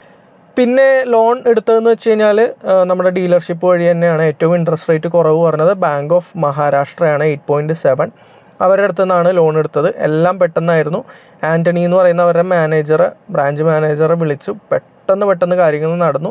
സിബിൽ നമുക്ക് ഈ പറയുന്ന പോലെ എത്രയാണ്, 750ക്ക് മേലെയാണെങ്കിൽ 8.7 കിട്ടും എന്നാണ് പറഞ്ഞത്. അപ്പോൾ ഞാനും എൻ്റെ സുഹൃത്തും അത് തന്നെയാണ് ഓപ്റ്റ് ചെയ്തത്. നമ്മൾ ഡൗൺ പേയ്മെൻറ്റ് അടച്ചത് ഏകദേശം 4.5 ലക്ഷം രൂപകളാണ്. ലോൺ എമൗണ്ട് 11.5 ലക്ഷമാണ്. EMI വരുന്നത് 18,300 സംതിങ് ആണ് 7 വർഷത്തേക്ക്. നമുക്ക് 10 വർഷത്തേക്കുള്ള ഓപ്ഷനും ഇല്ല, 7ന് താഴേക്കുള്ളതും ഇല്ല, 7 വർഷമാണ് ഓപ്ഷൻ. പിന്നെ ഉള്ളൊരു അഡ്വാൻറ്റേജ് എന്ന് പറഞ്ഞാൽ പ്രോസസ്സിങ് ഫീ ഇല്ല, ഡോക്യുമെൻറ്റേഷൻ ചാർജ് ഒന്നും തന്നെ വരുന്നില്ല. പിന്നെ ആകെ വരുന്നത് ആ സ്റ്റാമ്പിൻ്റെ ഫീയും സിബിലിൻ്റെ ആകെ 1000 സംതിങ് മാത്രമേ വരുന്നുള്ളൂ. അതുപോലെ തന്നെ ഉള്ളൊരു ഓപ്ഷൻ, നമുക്ക് എപ്പോൾ വേണമെങ്കിലും ഇത് ക്ലോസ് ചെയ്യാം, എത്ര വേണമെങ്കിലും തിരിച്ചടക്കാം. എക്സ്ട്രാ അടക്കുന്നതെല്ലാം നമ്മുടെ മുതലിലേക്കായിരിക്കും പോവുക. അപ്പോൾ 8.7 ഫ്ലോട്ടിംഗ് ആണ്. ഇത് കൂടുമ്പോഴാണെങ്കിൽ കൂടും, കുറയുമ്പോഴാണെങ്കിൽ കുറയും. കൂടാൻ സാധ്യതയില്ല എന്നാണ് പറഞ്ഞത്, കൂടാതിരിക്കട്ടെ. അപ്പോൾ ബാങ്ക് ഓഫ് മഹാരാഷ്ട്രയിൽ നിന്നാണ് ഞാൻ എടുത്തത്. അതേ ഫൈനാൻസർ എടുക്കാൻ താല്പര്യമുള്ളവരാണെങ്കിൽ വേണമെങ്കിൽ ഞാൻ അവരുടെ മാനേജറുടെ നമ്പർ തന്നേക്കും. ഇപ്പോൾ അത്യാവശ്യം നല്ലൊരു കമ്പനി നമുക്ക് അവരായിട്ടുണ്ട്. ഇനി വാറൻറ്റീനെ പറ്റിയിട്ട് ഞാൻ ജസ്റ്റ് ഒന്ന് പറയാം. കാരണം എല്ലാവർക്കും അറിയാവുന്ന പോലെ ബാറ്ററിക്ക് ലൈഫ് ടൈം ബാറ്ററി വാറൻറ്റി ആണല്ലോ. അതുകൊണ്ട് നമുക്ക് ഇഷ്ടംപോലെ ഫാസ്റ്റ് ചാർജിങ് ചെയ്യാലോ, അല്ലെങ്കിൽ DC ഫാസ്റ്റ് ചാർജിങ് ചെയ്യാലോ എന്നൊന്നും ആരും കരുതണ്ട. ലൈഫ് ടൈം ബാറ്ററി വാറൻറ്റി പറയുമ്പോൾ അതിനകത്ത് ഒരു കാര്യം എക്സ്ക്ലൂഡഡ് അവർ പറയുന്നത് നാച്ചുറൽ ഡീഗ്രഡേഷനാണ്. സോ ഇത് ബാറ്ററിയാണ്. അപ്പോൾ നമ്മളിങ്ങനെ ഉപയോഗിച്ച് വരുമ്പോൾ വർഷത്തിൽ 1, 2, 3% ഡീഗ്രഡേഷൻ ചിലപ്പോൾ വരും. DC ഫാസ്റ്റ് ചാർജിങ് ഒരുപാട് യൂസ് ചെയ്യുന്നവർക്ക് ചിലപ്പോൾ അതിൽ കൂടുതലായിരിക്കാം. അപ്പോൾ അത് കവറാവില്ല എന്നുള്ളത് യൂസർ മാനുവലിൽ കൃത്യമായിട്ട് പറഞ്ഞിട്ടുണ്ട്. അപ്പോൾ നമ്മൾ ശ്രദ്ധിക്കേണ്ട കാര്യം എന്ന് വെച്ച് കഴിഞ്ഞാൽ ബാറ്ററി അധികം ഡീഗ്രേഡ് ചെയ്യാതിരിക്കാൻ നോക്കുക. കാരണം DC fast charging company mandatory ആയിട്ട് പറയുന്നുണ്ട്, 4 ഫാസ്റ്റ് ചാർജിങ് കഴിഞ്ഞ് കഴിഞ്ഞാൽ നമ്മൾ ഒരു സ്ലോ ചാർജിങ് അല്ല, വീട്ടിലുള്ള 7.4ൻ്റെ AC ചാർജിങ്ങോ 3.3 വെച്ചോ 100% ആക്കിയിരിക്കണം എന്ന് മാൻഡേറ്ററി ആയിട്ട്. അത് ലൈഫ് ടൈം ബാറ്ററി വാറൻറ്റി വരുന്നത് കൊണ്ട് തന്നെ കമ്പനി കൊടുത്തിരിക്കുന്ന ഒരു ടേം ആൻഡ് കണ്ടീഷൻ ആയിരിക്കണം. ഇത് പലർക്കും അറിയാൻ പാടില്ല, പ്രത്യേകം ശ്രദ്ധിച്ചിരിക്കേണ്ട കാര്യമാണ്. 4 ഫാസ്റ്റ് ചാർജിങ് ആണ് അടുപ്പിച്ച് നമ്മൾ ചെയ്യാൻ പാടുള്ളൂ. അതിനുശേഷം നമ്മൾ 100% വീട്ടിൽ AC ചാർജിങ്ങിൽ ചെയ്യണം. അത് 7.4 ആണെങ്കിലും കുഴപ്പമില്ല. 4 ഫാസ്റ്റ് ചാർജിങ് എന്നല്ല, 4 ഓപ്പർച്യൂണിറ്റി ചാർജിങ് എന്ന് അവർ പറഞ്ഞത്. അതായത് നമ്മളിങ്ങനെ പകുതി മുറിച്ചൊക്കെ ഇടയ്ക്ക് വീട്ടിലൊക്കെ ചാർജ് ചെയ്യുമല്ലോ, അത് 4 തവണ കഴിഞ്ഞാൽ നമ്മൾ ഫാസ്റ്റ് അല്ല, വീട്ടിൽ AC ചാർജിങ് 100% ആക്കണം എന്നാണ് പറയുന്നത്, ഫോർ സെൽ ബാലൻസിങ്. അപ്പോൾ ഞാൻ പറഞ്ഞു, നമ്മൾ ഈ പറയുന്ന പോലെ ലൈഫ് ടൈം ബാറ്ററി വാറൻറ്റി അല്ലേ, എന്നാൽ പിന്നെ ഫ്രീ ചാർജിങ് കൊണ്ട് DC ചാർജിങ് ഇട്ട് അങ്ങോട്ട് ഉപയോഗിക്കാമെന്ന് വിചാരിച്ചു കഴിഞ്ഞാൽ ഓഫ് കോഴ്സ് നമ്മുടെ ബാറ്ററിയുടെ ഡീഗ്രഡേഷൻ കൂടും. യൂസർ മാനുവലിൽ ഒരു ഗ്രേ ഏരിയ ഉള്ളതെന്ന് വെച്ച് കഴിഞ്ഞാൽ എത്ര % ആയിക്കഴിഞ്ഞാലാണ് ബാറ്ററി റീപ്ലേസ് ചെയ്യുക അല്ലെങ്കിൽ റിപ്പയർ ചെയ്യാമെന്നുള്ള പറയുന്നില്ല. ജനറലി എല്ലാ ബ്രാൻഡുകളും 70% പറയുന്നത്. യൂസർ മാനുവലിൽ അത് പറഞ്ഞിട്ടില്ല. യൂസർ മാനുവലിൽ ഒരു അക്സെപ്റ്റബിൾ വാല്യൂ, അതായത് ഒരു പറഞ്ഞിരിക്കുന്ന റേറ്റിലേക്കാണ് ഇത്ര കാലത്തിന് ശേഷം വരുന്നതെങ്കിൽ അത് റീപ്ലേസ് അല്ലെങ്കിൽ റിപ്പയർ ചെയ്യും. അതും ഷോറൂമിൻ്റെ ഡിസ്ക്രിപ്ഷനാണ് വിട്ടിരിക്കുന്നത്, ഡീലർഷിപ്പിൻ്റെ. അതെന്ത് തേങ്ങയ്ക്കാണെന്നുള്ളത് എനിക്ക് അറിയാൻ പാടില്ല. കാരണം ഡീലർഷിപ്പായിട്ട് നമുക്കൊരു മോശം അനുഭവമാണെങ്കിൽ വേണമെങ്കിൽ ഡീലർഷിപ്പുകൾ ഇത് വേണ്ടാന്ന് വെക്കാം. അതിൻ്റെ എല്ലാ സ്ക്രീൻഷോട്ട് ഉണ്ട്, ഡീലർഷിപ്പ് ഡിസ്ക്രിപ്ഷന് കൊടുത്തിട്ടുണ്ടോ എന്നുള്ളത്. അതെന്തുകൊണ്ടാണെന്നുള്ളത് എനിക്ക് സത്യം പറഞ്ഞാൽ ഇപ്പോഴും മനസ്സിലായില്ല. പിന്നെ വെഹിക്കിൾ വാറൻറ്റിയിലേക്ക് വന്നു കഴിഞ്ഞാൽ 3 വർഷം 1,00,000 കിലോമീറ്ററാണ് വെഹിക്കിൾ വാറൻറ്റി വരാം. അതിൽ നമുക്ക് ആദ്യത്തെ ആ ഒരു വാറൻറ്റിയിൽ നമുക്ക് ഈ ഒരു ഇൻഫോർടൈൻമെൻറ്റ് സിസ്റ്റം, ഇതിൻ്റെ ഇലക്ട്രിക്കൽ പാർട്സ് കാര്യങ്ങളെല്ലാം വരും. വെയർ ആൻഡ് ടയർ ഉള്ളത് വരില്ല എന്നാണ് എൻ്റെ ഒരു വിശ്വാസം. എക്സ്റ്റെൻഡഡ് വാറൻറ്റി എടുത്തു കഴിഞ്ഞാൽ നമുക്കത് 5 വർഷം അൺലിമിറ്റഡ് ആക്കാം, അല്ലെങ്കിൽ 5 വർഷം 1,00,000 ആക്കാം. 32,000 കൊടുത്ത് ഞാൻ എക്സ്റ്റെൻഡഡ് വാറൻറ്റി എടുത്തിട്ട് 5 വർഷം അൺലിമിറ്റഡ് നമുക്ക് വാറൻറ്റി ഉണ്ട്. അതും നല്ലതാണ്. കാരണം ഞാൻ പറഞ്ഞു, നമുക്ക് പാർട്സിൻ്റെ കോസ്റ്റ് MGക്ക് വരുന്നത് കമ്പാരിറ്റീവ്ലി വെരി ഹൈ ആണ്, നല്ല എക്സ്പെൻസീവ് ആണ്. അപ്പോൾ ഈ ഒരു എക്സ്റ്റെൻഡഡ് വാറൻറ്റിയിൽ നമുക്ക് ഇൻഫോർടൈൻമെൻറ്റ് സിസ്റ്റം കവർ ചെയ്യില്ല. വെയർ ആൻഡ് ടയർ വരുന്ന പാർട്സ് കാര്യങ്ങൾ കവർ ചെയ്യില്ല, ബാക്കിയാണ് കവർ ചെയ്യുക. അപ്പോൾ അതിൽ പിന്നെ എന്ത് തേങ്ങയാടോ കവർ ചെയ്യുക എന്ന് ചോദിച്ചു കഴിഞ്ഞാൽ മോട്ടർ, കൺട്രോളർ അങ്ങനെയുള്ള ഇലക്ട്രിക്കൽ സാധനങ്ങൾ കവറാവും. മോട്ടറൊക്കെ നല്ല റേറ്റുള്ള സാധനങ്ങളാണ്. സോ അതൊക്കെയാണ് അതിൻ്റെ വാറൻറ്റി കാര്യങ്ങൾ കവറാവും. അപ്പോൾ നിങ്ങൾ, ഞാൻ വീണ്ടും പറയുകയാണ്, ലൈഫ് ടൈം ബാറ്ററി വാറൻറ്റി ഉണ്ട്, ഫ്രീ ചാർജിങ് ഉണ്ട് എന്ന് പറഞ്ഞ് സ്ഥിരം DC ഫാസ്റ്റ് ചാർജിങ് ചെയ്യാൻ നിൽക്കരുത്. ഗൈഡ് ലൈൻസിൽ മാൻഡേറ്ററി ആയിട്ട് കമ്പനി ഇത് പറയുന്നുണ്ട്. നാളെ നമ്മൾ ഈ പറയുന്ന പോലെ തോന്നുന്ന പോലെ 5, 6, 7 ഒക്കെ കണ്ടിന്യൂസ് ഫാസ്റ്റ് ചാർജിങ് ചെയ്ത് എന്തെങ്കിലും കംപ്ലയിൻറ്റ് വന്നാൽ ചിലപ്പോൾ കമ്പനി അത് നമുക്കെതിരെ യൂസ് ചെയ്തു എന്ന് വരാം. കാരണം ഈ ചാർജിങ് ഡാറ്റ കാര്യങ്ങളൊക്കെ മോസ്റ്റ് പ്രോബബ്ലി കമ്പനിയുടെ അതിൽ ഉണ്ടാവാൻ സാധ്യതയുണ്ട്. ചിലപ്പോൾ, ഉറപ്പൊന്നും ഞാൻ പറയുന്നില്ല, പക്ഷേ മാൻഡേറ്ററി എന്നുള്ളൊരു വാക്ക് കമ്പനി പറയുന്നുണ്ട്. ഓരോ 4 ഫാസ്റ്റ് ചാർജിങ് കഴിയുമ്പോഴും നമ്മളൊരു AC ചാർജിങ് ചെയ്തിട്ട് 100% ചാർജ് ആക്കണം. ഫോർ സെൽ ബാലൻസിങ് കമ്പനി എടുത്ത് പറയുന്നുണ്ട്, പ്രധാനപ്പെട്ടൊരു പോയിൻ്റാണ്. അപ്പോൾ ഏകദേശം ഒരാഴ്ചയായിട്ട് നമ്മൾ ഈ ഒരു വണ്ടി യൂസ് ചെയ്യുന്നുണ്ട്. നമ്മുടെ വണ്ടി 650 കിലോമീറ്റർ ഇതുവരെ ഓടി. അപ്പോൾ തന്നെ നിങ്ങൾക്ക് മനസ്സിലായി കാണുമല്ലോ എത്രത്തോളം ഇതിൽ റണ്ണിങ് കോസ്റ്റിൻ്റെ ഒരു അഡ്വാൻറ്റേജ് വരുന്നുണ്ട് എന്നുള്ളത്. ഈ ഒരു 650 കിലോമീറ്റർ എൻ്റെ പഴയ ജാസിൽ ഓടണമായിരുന്നുവെങ്കിൽ ഏറ്റവും കുറഞ്ഞത് ഞാൻ 6000 രൂപയുടെ പെട്രോളെങ്കിലും അടിക്കണം. ആ ഒരു സന്തോഷം എൻ്റെ മുഖത്തുണ്ട്. കാരണം ഞാൻ പറഞ്ഞില്ലേ, മേജറായിട്ടുള്ള കംപ്ലൈൻറ്റുകളൊന്നും വന്നില്ല എങ്കിൽ നമുക്ക് സമാധാനമായിട്ട് സ്വസ്ഥമായിട്ട് ഓടാം. പ്രൊവൈഡഡ് എൻ്റെ വീട്ടിൽ സോളാർ കാര്യങ്ങളൊന്നുമില്ല, എന്നിട്ടും ഞാൻ ഇങ്ങനെ ഓടുന്നുവെങ്കിൽ സോളാറുള്ള ഒരാളുടെ കാര്യം പറയേ വേണ്ടല്ലോ. എൻ്റെ ഒരു കണക്കൂട്ടൽ വെച്ചിട്ടാണെങ്കിൽ ഞാൻ KSEBിയുടെ കാൽക്കുലേറ്റർ വെച്ചിട്ട് എടുക്കാൻ സാധ്യതയുള്ള കറണ്ട് വെച്ചിട്ട് കാൽക്കുലേറ്റ് ചെയ്തപ്പോൾ നമുക്ക് 1 കിലോമീറ്റർ ഓടാൻ ഏകദേശം 1.5 രൂപയാണ് വാഹനത്തിന് വരാം. പിന്നെ ഞാനൊരു മെയിൻ്റനൻസ് ഒരു റിസർച്ചൊക്കെ നടത്തി കഴിഞ്ഞപ്പോഴത്തേക്കും 1 കിലോമീറ്ററിന് ഒരു 50 പൈസ നമുക്ക് മെയിൻ്റനൻസിനും കൂട്ടാം. അപ്പോൾ നമുക്ക് 1 കിലോമീറ്ററിന് ഒരു 2 രൂപയാണ് നമുക്ക് ചിലവ് വരുള്ളൂ. ബേസിക്കലി ഒരു ആക്റ്റീവ യൂസ് ചെയ്യാനാണെങ്കിൽ 1 കിലോമീറ്ററിന് അതിലും കൂടുതൽ ചിലവുകൾ കാര്യങ്ങൾ വരുന്നുണ്ട്. അതുകൊണ്ട് തന്നെയാണ് ഈ ഒരു ആഴ്ച കൊണ്ട് ഞാൻ 650 കിലോമീറ്ററോളം ഓടി എത്തിയേക്കുന്നത്. അപ്പോൾ അതിൽ ഒരുപാട് ഒരു സമാധാനവും ആശ്വാസമൊക്കെ ഉണ്ട്. നമുക്ക് എന്തെങ്കിലും കംപ്ലൈൻറ്റുകൾ വരുന്നവരെ കംപ്ലൈൻറ്റുകൾ വരാതിരിക്കട്ടെ. കംപ്ലൈൻറ്റുകൾ വരാത്തിടത്തോളം ഇതാണ് ഏറ്റവും എന്താ പറയുക, ഏറ്റവും അട്രാക്റ്റീവായിട്ട് അല്ലെങ്കിൽ ഏറ്റവും ഇതായിട്ട് തോന്നി. കാരണം ഇന്നലെ ഒരു ദിവസം ഞാൻ ഫുള്ള് ലുലുവിലേക്കുള്ള ബ്ലോക്കിൽ 1 മണിക്കൂറോളം കിടന്നു. ജീവിതത്തിൽ ആദ്യമായിട്ടാണ് ഞാൻ വാഹനത്തിൻ്റെ AC അത്രയും നേരം ബ്ലോക്കിൽ കിടന്നിട്ട് വണ്ടി ഓഫാക്കാതെയോ AC ഓഫാക്കിയില്ല, നമ്മൾ വണ്ടി ഓഫാക്കിയില്ല, പാട്ടൊക്കെ ഇട്ട് നല്ല സമാധാനമായിട്ട്, അല്ലെങ്കിൽ പെട്രോൾ കത്തിപ്പോകുന്നതിനെക്കുറിച്ച് ആശങ്കയില്ലാതെ സ്വസ്ഥമായിട്ട് നമ്മൾ 1 മണിക്കൂർ ബ്ലോക്കിൽ കിടന്നു. അത് ലൈഫിൽ ഫസ്റ്റ് ടൈം. അപ്പോൾ അങ്ങനെ ഒരു കാര്യം തന്നെയാണ് ഒരു ഇലക്ട്രിക് 4 വീലറിലേക്ക് എല്ലാവരും അട്രാക്ട് ചെയ്യുന്നത്. പിന്നെ നല്ല സുഖമാണ് നമുക്ക് യാത്ര ചെയ്യാനായിട്ട്. നല്ല സ്റ്റേബിളായിട്ടുള്ള വാഹനമാണ്. അത്യാവശ്യം 5 പേരെ വെച്ചിട്ടാണെങ്കിലും അടിപൊളിയായിട്ട് പെർഫോമൻസ്. നോർമൽ മോഡ് തന്നെ മതി. 5 പേരെ വെച്ചിട്ടാണെങ്കിലും നമുക്ക് ഓവർടേക്ക് ചെയ്ത് പോകാനൊക്കെ നമ്മൾ ജസ്റ്റ് ഒന്ന് ത്രോട്ടിൽ ഒന്ന് കൊടുത്തു കഴിഞ്ഞാൽ പുഷ്പം പോലെ നമുക്ക് ഓവർടേക്ക് ചെയ്ത് പോകാൻ സാധിക്കും. അപ്പോൾ പെർഫോമൻസ് എല്ലാം ഓക്കെയാണ്. എക്കോ മോഡ് കുറച്ച് എടച്ചിലാണ്. അതുകൊണ്ട് എക്കോ മോഡ് ഞാൻ ഒറ്റയ്ക്കുള്ളപ്പോൾ മാത്രം പരീക്ഷണാർത്ഥത്തിൽ യൂസ് ചെയ്യാറുള്ളൂ. പക്ഷേ നോർമൽ മോഡിൽ തന്നെ ഞാൻ പറയുന്നത് പോലെ നമുക്കൊരു 250 to 290 കിലോമീറ്റർ റേഞ്ച് കിട്ടുന്നുണ്ട്. ഫുള്ളി ലോഡഡ് ആണെങ്കിൽ ഒരു 240, 250, അതല്ല 1 or 2 പേരാണെങ്കിൽ ഒരു 290 ഒക്കെ നമുക്ക് കിട്ടുന്നുണ്ട്. അപ്പോൾ എക്കോ മോഡൊക്കെ ആണെങ്കിൽ മേ ബി 300 മേലെ നമുക്ക് ചെയ്യാൻ സാധിക്കും. എസ്പെഷ്യലി MG പറഞ്ഞാൽ അത് നമുക്ക് കിട്ടുന്നതാണ്. അപ്പോൾ അതൊക്കെയാണ് അതിൻ്റെ ഒരു പെർഫോമൻസ് റേഞ്ച് കാര്യങ്ങളെല്ലാം. പിന്നെ സസ്പെൻഷൻ വൈസ് ആണെങ്കിലും ഞാൻ കമ്പയർ ചെയ്യുന്നത് ഇതിനു മുമ്പുള്ള ഞാൻ യൂസ് ചെയ്തിട്ടുള്ള ജാസുമായിട്ടാണ്. അത് വെച്ച് നോക്കുമ്പോഴത്തേക്കും കുറേ കൂടെ സോഫ്റ്റ്വെയർ ആയിട്ടുള്ള സസ്പെൻഷനാണ്. ഒരു SUVയിൽ നമ്മൾ പോകുന്ന പോലെ തന്നെ നമുക്ക് എന്താ പറയുക, പലരും പറയുന്നുണ്ട് ഇത് കുറച്ച് സ്റ്റിഫറാണ്, പക്ഷേ എനിക്കങ്ങനെ പേഴ്സണലി തോന്നിയില്ല. നല്ല പോലെ തന്നെ ഷോക്ക് കാര്യങ്ങളൊക്കെ അബ്സോർബ് ചെയ്യുന്നുണ്ട്. ചെറിയ ചെറിയ കട്ടറുകളൊന്നും നമ്മൾ ചാടുന്നൊന്നും അങ്ങനെ അറിയുന്നില്ല. അധികം ബോഡി റോള് കാര്യങ്ങളൊന്നും വരുന്നില്ല. ഈ വക കാര്യങ്ങളിൽ ഞാൻ ഹാപ്പിയാണ്. പിന്നെ നമ്മൾ AC നമ്മൾ വരികയാണെങ്കിലും ആദ്യം കേട്ടിരുന്നതെന്ന് വെച്ച് കഴിഞ്ഞാൽ AC പെർഫോമൻസ് മോശമാണ്, വണ്ടി കൂളാവുന്നില്ല, ഭയങ്കര ചൂടാണ് എന്നൊക്കെ പറഞ്ഞിരുന്നു. ഓഫ് കോഴ്സ് കറുത്ത വണ്ടിയാണ്, ഇൻറ്റീരിയറും കറുപ്പാണ്, അപ്പോൾ അതിനനുസരിച്ചുള്ള ചൂടുണ്ടാവും. ഓട്ടോ മോഡിൽ ഇട്ട് കഴിഞ്ഞാൽ ഒരുപാട് ടൈം എടുക്കും. ഓട്ടോ മോഡ് പേഴ്സണലി എനിക്ക് ശോകമായിട്ട് തോന്നി. പക്ഷേ മാനുവൽ ഇട്ട് കഴിയുമ്പോൾ ആ ഒരു പ്രശ്നമില്ല. വണ്ടി പെട്ടെന്ന് തന്നെ, ഇത്രയും വലിയൊരു ക്യാബിനായിട്ട് പോലും നമുക്ക് പെട്ടെന്ന് കൂളാവുന്നുണ്ട്. പിന്നെന്താണ്, ഇതൊക്കെ തന്നെയാണ് ഒരാഴ്ചയായിട്ട് യൂസ് ചെയ്തിട്ട് ഇതുവരെ നമുക്ക് വേറെ ഇഷ്യൂസൊന്നുമില്ല.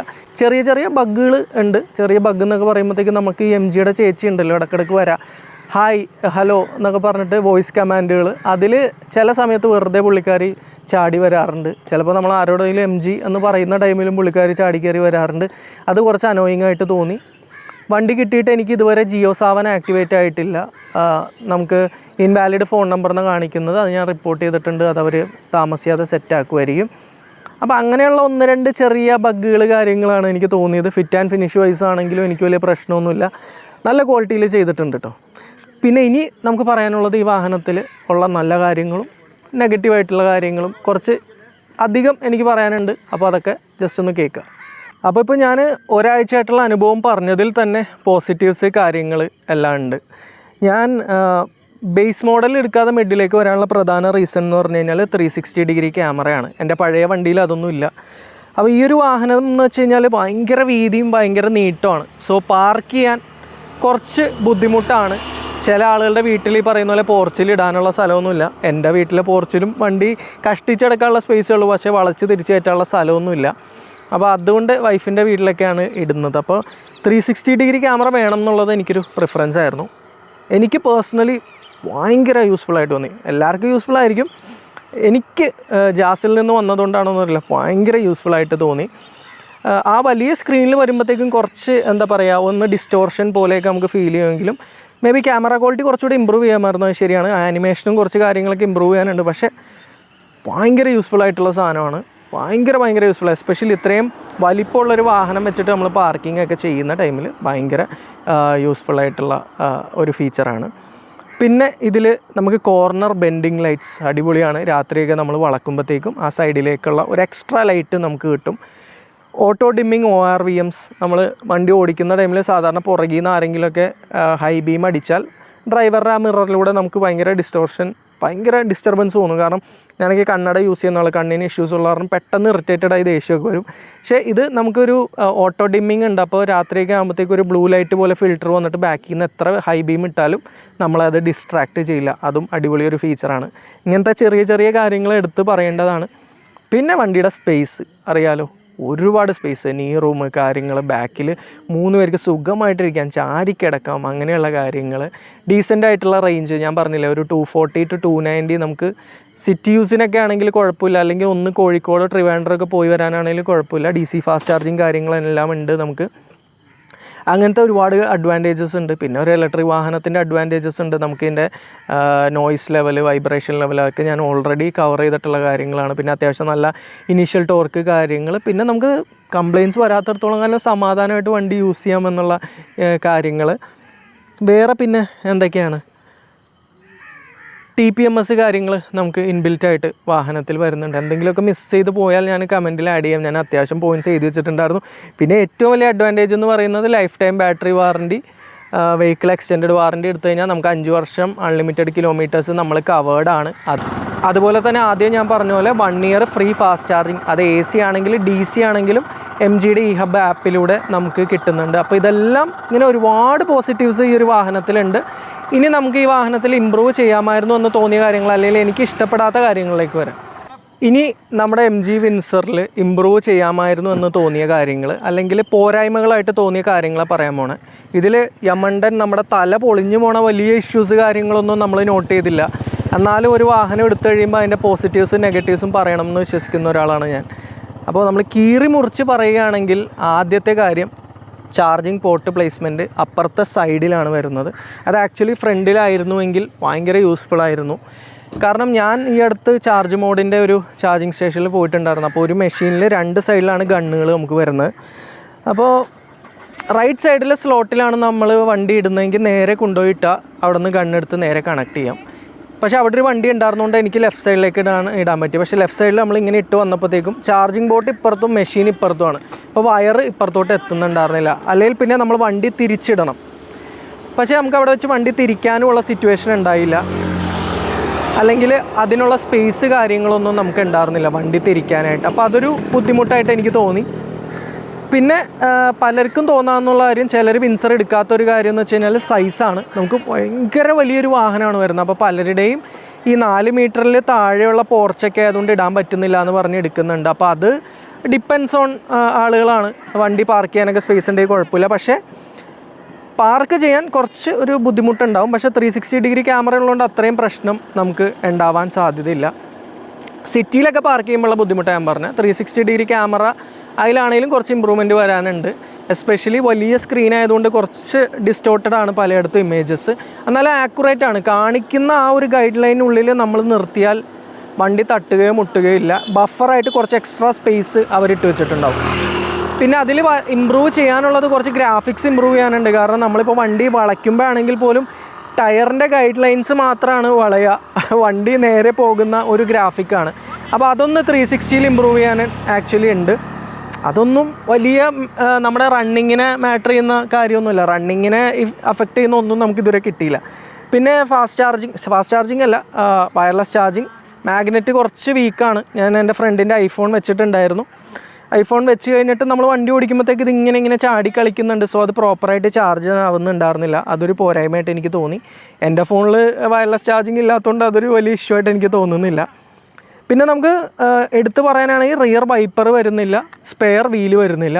റിയർ വൈപ്പർ എനിക്ക് അത്ര യൂസ്ഫുൾ ആയിട്ട് തോന്നിയിട്ടില്ല. എൻ്റെ ജാസിലും ഞാൻ യൂസ് ചെയ്തിട്ടില്ല, അതുകൊണ്ട് അതൊരു വലിയ മിസ്സായിട്ട് എനിക്ക് തോന്നുന്നില്ല. സ്പെയർ വീലും എൻ്റെ കേസിൽ അങ്ങനെയായിരുന്നു. ഞാൻ 7 വർഷമായിട്ട് എൻ്റെ സ്പെയർ വീൽ എവിടെ ഇരുന്നു അവിടെ തന്നെയാണ് പഴയ ജാസിലിരുന്നത്.